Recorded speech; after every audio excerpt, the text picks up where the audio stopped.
오늘 본문에는 히스기야 인생의 최대의 실수가 기록이 되어 있습니다.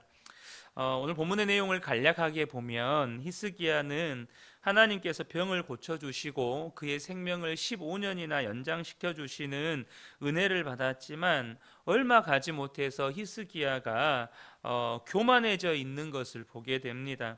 바벨론의 사절단이 문병을 오자 이 마음이 교만해진 히스기야는 자신의 모든 부귀 영화를 사절단에게 자랑했습니다. 이에 하나님은 이사야를 보내서 히스기야가 그들에게 자랑한 모든 보물과 재산이 바벨론으로 옮겨지고 또 그의 아들들 중에 바벨론으로 끌려가서 환관이 될 자들이 있을 것이라고 선언을 합니다. 이것이 오늘 본문의 간략한 내용인데요. 오늘 우리는 이 본문에서 히스기야가 어떤 실수를 했는지를 살펴보고 우리 자신의 반면 교사로 삼기를 원합니다. 히스기야의 실수는 무엇입니까? 그 첫 번째는 은혜 관리에 실패했다는 것입니다. 다른 표현으로 바꾸면 과거의 은혜에 히스기야가 머물러 있었다는 거예요. 앞서도 말씀드린 것처럼 히스기야는 하나님께서 그를 죽을 병에서 고쳐주셨고 그의 생명을 15년이나 연장시켜 주셨고 또 그것뿐만 아니라 아수르의 위협에서 하나님께서 히스기야를 지켜주십니다. 유다를 지켜주십니다. 히스기야 평생에 잊을 수가 없는 은혜이죠. 그러나 히스기야의 실수가 바로 여기에 있다는 것입니다. 그 과거의 은혜에 사로잡혀 있었다는 거예요. 과거의 은혜에 머물러 있었다는 것입니다.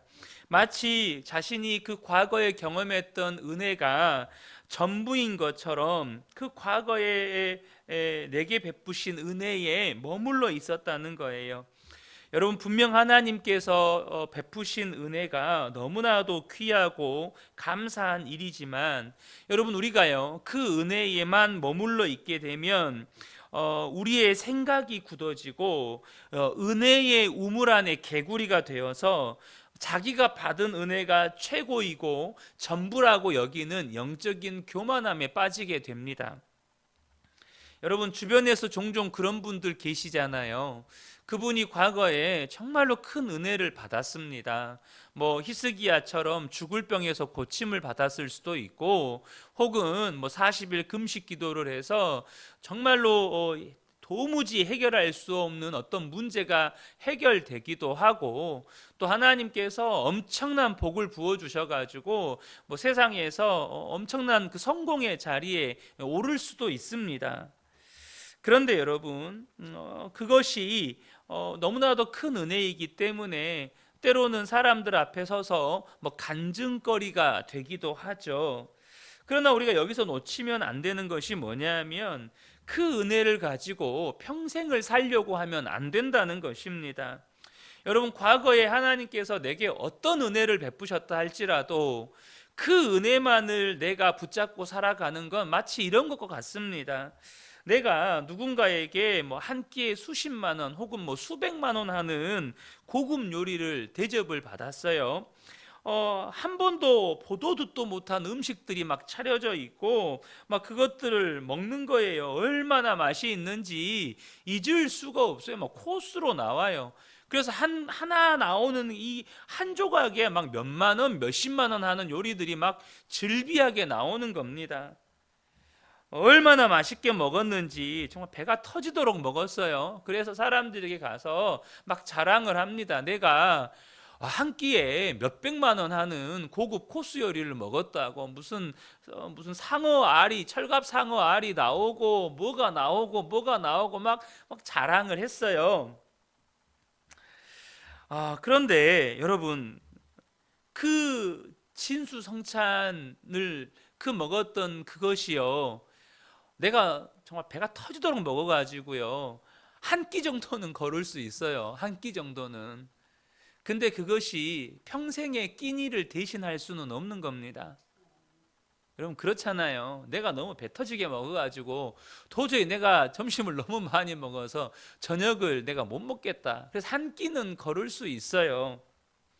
그런데 그것이 내 몸에 평생의 영양소를 공급해 줄 수 없다는 것입니다. 은혜도 마찬가지입니다. 어제의 은혜로 오늘을 살려고 하면 안 된다는 겁니다. 오늘은 오늘의 은혜로 사셔야 합니다. 오늘 주님을 바라보고 오늘 내가 주님 앞에 엎드려서 오늘 내게 베푸신 그 은혜를 붙잡고 오늘을 살아야 한다는 거예요. 어제 베푸셨던 은혜 가지고 오늘을 살려고 하지 말라는 것입니다. 하나님께서 이스라엘 백성들을 출애굽시켜서 광야에서 믿음 훈련을 시킬 때 하나님께서 그날 아침마다 나가서 만나를 거두게 하셨습니다. 절대 어제의 만나로 오늘을 살게 하지 않으셨어요. 어제의 만나를 가지고 오늘을 살게 하려고 했던 어리석은 이스라엘 백성들의 그 모든 만나가 썩어서 벌레가 생기게 만드셨습니다. 그러니까 반드시 어제의 은혜를 가지고 오늘을 살게 되면 변질된다는 거예요. 그것을 가르쳐 주시는 겁니다. 어제의 은혜를 가지고 오늘을 살려고 하면 어제의 은혜는 이미 변질되어 버린다는 겁니다. 이것은 매우 중요한 영적인 원리를 우리에게 가르쳐 주는 거예요. 우리는 매일매일 하나님 앞에 나아가서 은혜를 구해야 하는 존재들이라는 것입니다. 오늘 주시는 은혜를 가지고 오늘을 살아야 한다는 거예요. 어제의 은혜를 가지고 오늘을 살려고 하면 그 은혜는 반드시 변질을 일으킨다는 겁니다. 썩어서 냄새가 나고 벌레가 생긴다는 거예요. 분명히 여러분 어제 은혜로 주신 거잖아요. 만나가 은혜로 주신 거잖아요. 얼마나 놀라운 은혜입니까? 하늘에서 만나가 내렸어요. 내가 수고도 하지 않고 길쌈도 하지 않고 내가 어떤 땀도 흘리지 않았는데 오늘을 먹고 살게 만들어주는 은혜예요. 놀랍잖아요. 그런데요, 하나님 절대 어제 것 가지고 오늘 살지 말라는 것입니다. 어제 것을 가지고 오늘 살려고 하면 그것은 반드시 변질되어서 나를 그 변질된 사람으로 만들어 버린다는 거예요.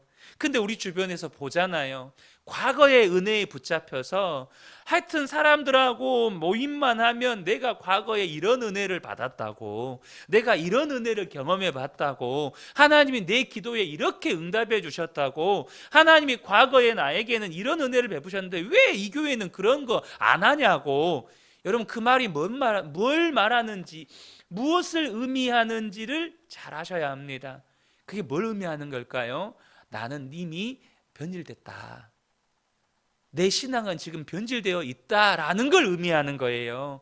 과거에 묶여 산다는 거, 과거의 은혜를 계속해서 곱씹으면서 사람들에게 과거의 은혜를 막 말하고 다닌다는 건 내가 지금 변질됐다라는 겁니다. 오늘 본문의 히스기야가 그래요.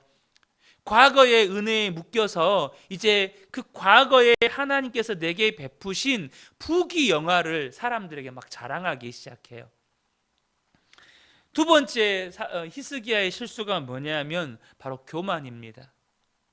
교만이에요. 바벨론의 사신들이 히스기야에게 병문안을 왔는데 그들은 반아수르 동맹을 강화할 목적을 가지고 이 바벨론의 왕의 예물과 편지를 가지고 온 거예요. 그런데 이 과거의 은혜에 묶여서 생각이 굳어지고 마음이 교만하여진 이 히스기야는 바벨론의 사신들에게 왕궁 보물고와 군기고와 창고의 모든 것을 남김없이 보여줍니다. 13절을 보면 히스기야가 사자들의 말을 듣고 자기의 보물고의 금은과 향품과 보배로운 기름과 그의 군기고와 창고의 모든 것을 다 사자들에게 보였는데 왕궁과 그의 나라 안에 있는 모든 것 중에서 히스기야가 그에게 보이지 아니한 것이 없더라. 여러분 한번 이 장면을 머릿속에 한번 그려보세요. 히스기야가 도대체 무엇 때문에 왕궁에 있는 보물고와 군기고에 있는 무기들과 창고에 있는 그런 보물들을 이 바벨론의 사절단들에게 보여줬을까요? 그것을 보여주면서 히스기야는 어떤 마음, 어떤 생각을 가지고 있었을까요? 내가 이렇게 많은 금은 보화를 가지고 있어. 내가 이렇게 많은 무기들과 전략 물자들을 가지고 있어. 내가 이렇게 탁월한 군수 물자들을 내가 가지고 있어. 도대체 그것들을 보여주면서 히스기야는 어떤 마음으로 그들에게 그걸 보여줬을까요? 여러분, 그는요 자신의 부귀 영화를 자랑하고 싶었던 거예요. 그것을 보여주면서 사람들이 와, 이걸 즐기는 거예요. 이야, 대단하다고. 어떻게 이런 많은 금은 보화를 이렇게 가지게 되었냐고. 정말 대단하다고. 내가 수많은 나라들을 다녀봤는데 이렇게 부자인 나라가 없고 이렇게 강력한 이 무기들을 가지고 있는 나라가 없다고. 그런 칭송하는 말을 듣고 싶은 거예요. 그런 말을 들으면서 어깨가 막 올라가 있는 거예요. 죽을 병이 들었을 때까지 히스기야는 오직 하나님만 의지하는 사람이었습니다. 그러나 그가 하나님의 은혜로 병의 고침을 받고 생명이 연장되고 아수르의 위협에서 벗어났습니다. 하나님께서 은혜를 베푸셔서 그를 강하게 하셨고 부귀 영화도 얻게 하셨습니다. 그런데 어느 순간부터 히스기야의 마음이 변질되기 시작했습니다. 하나님보다 그가 소유한 부귀 영화와 군사력과 이런 것들을 의지하기 시작하는 거예요. 여러분, 사람은 본능적으로요 자기가 가장 좋아하는 것, 자기가 가장 신뢰하는 것, 자기가 가장 의지하는 것을 자랑하게 돼 있어요. 그걸 자랑하게 돼 있어요.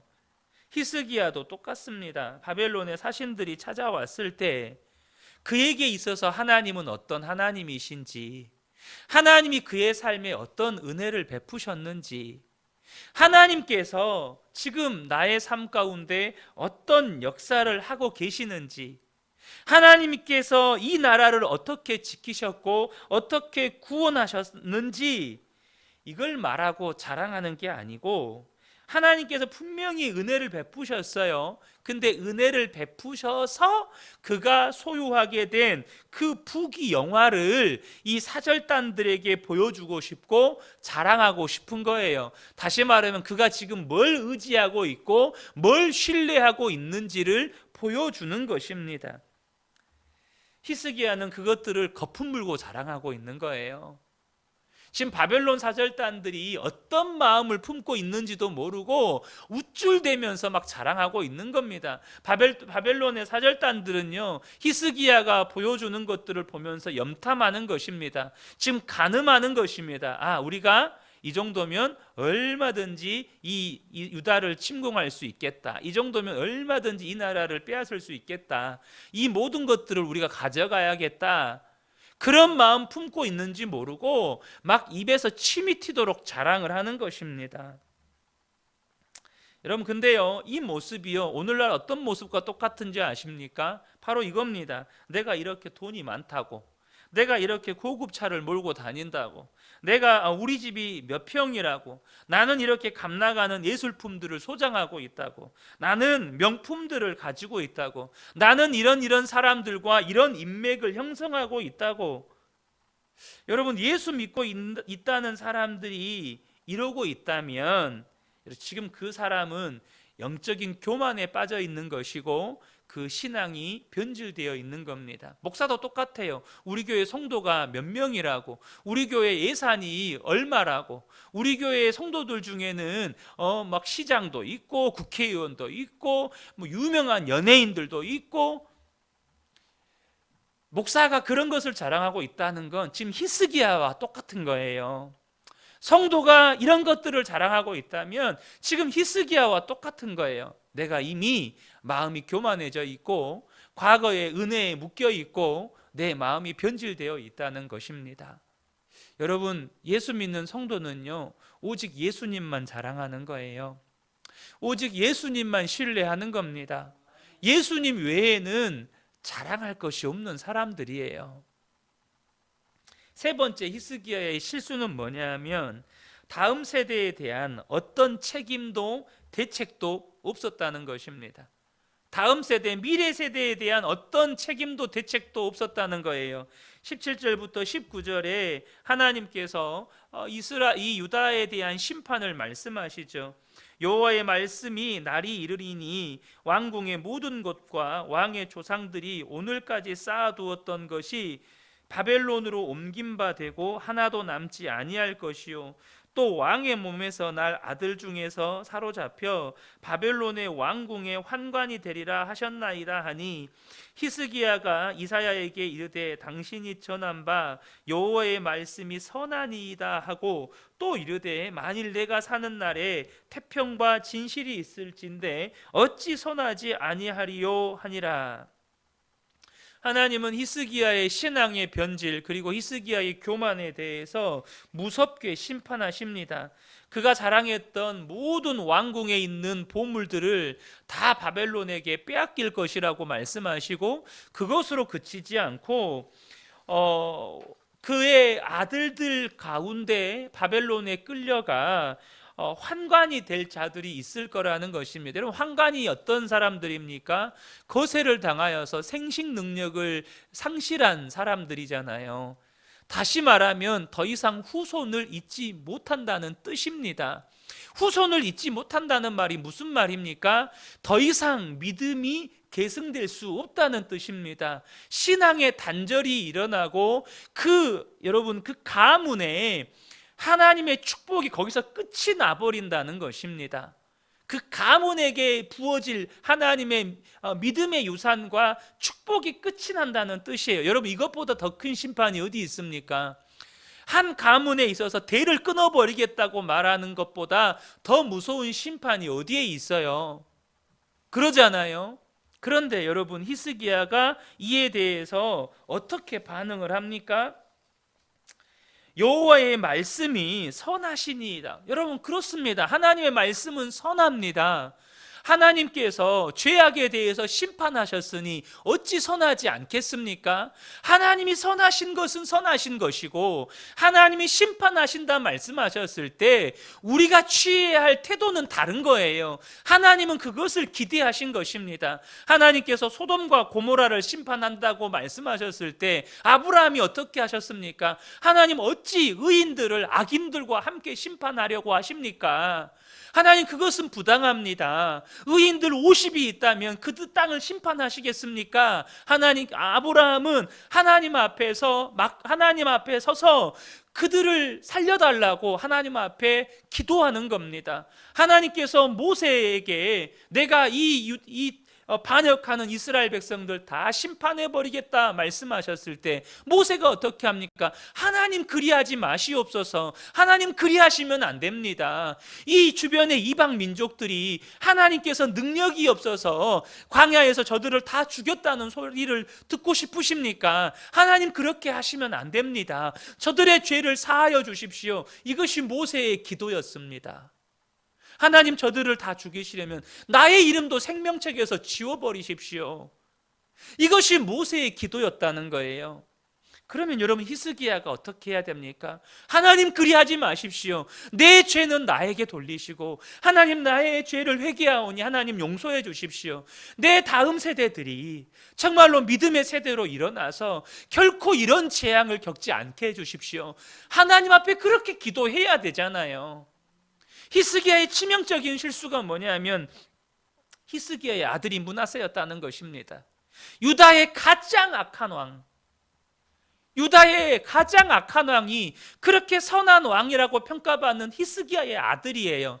다시 말하면 그 다음 세대에게 믿음을 계승시키지 않았다는 것입니다. 히스기야의 말이 뭐예요? 나의 사는 날에 태평과 진실이 있을진데 어찌 선하지 아니하리요. 그가 선하다고 말한 것이 뭡니까? 내 때에 태평함이 있으면 된다 이거예요. 내 때에 평안함이 있으면 된다 이거예요. 내 때에 잘 먹고 잘 살면 된다 이거예요. 이것처럼 악한 것이 어디 있습니까? 나만 잘 먹고 잘 살면 됩니까? 내 때에만 평안함이 있으면 됩니까? 그러면 우리 자녀들은 어떻게 합니까? 지금 하나님 앞에 눈물로 회개하며 하나님 용서해 주십시오. 그리고 내 다음 세대는 나보다 더 믿음의 사람들로 일어나게 해 주십시오. 나를 뛰어넘는 믿음의 사람들 되게 해 주십시오. 여러분, 그렇게 기도해야죠. 근데 히스기야의 가장 치명적인 실수가 이겁니다. 하나님의 심판을 고지곳대로 하나님의 마음도 모르고 하나님의 마음이 무엇인지도 모르고 그냥 고지고대로 하나님 심판하십시오, 이걸로 끝이 나버렸다는 거예요. 여러분, 하나님 심판하시면 됩니까? 우리 자녀들 심판하시면 됩니까? 그거 아니잖아요. 하나님, 내 죄입니다, 용서해 주십시오. 그리고 우리 자녀들, 하나님 나의 믿음을 뛰어넘는 세대로 일어서게 해 주십시오. 여러분, 그래야 되지 않나요? 우리의 다음 세대는 더 험한 세월을 살게 될 건데, 더 믿음으로 무장하지 않으면 더 힘든 시대를 살게 될 건데, 마땅히 우리의 믿음을 뛰어넘는 세대가 되어야죠. 사랑하는 성도 여러분, 이 히스기야의 모습이 나의 모습은 아닌지 우리가 돌아보았으면 좋겠습니다. 지금 나는 어떤 실수를 하면서 살고 있는지 이 히스기야의 모습을 돌아보면서 반면교사로 삼고 돌이킬 수 있는 은혜가 저와 여러분에게 있으시기를 예수님의 이름으로 축복합니다. 아멘.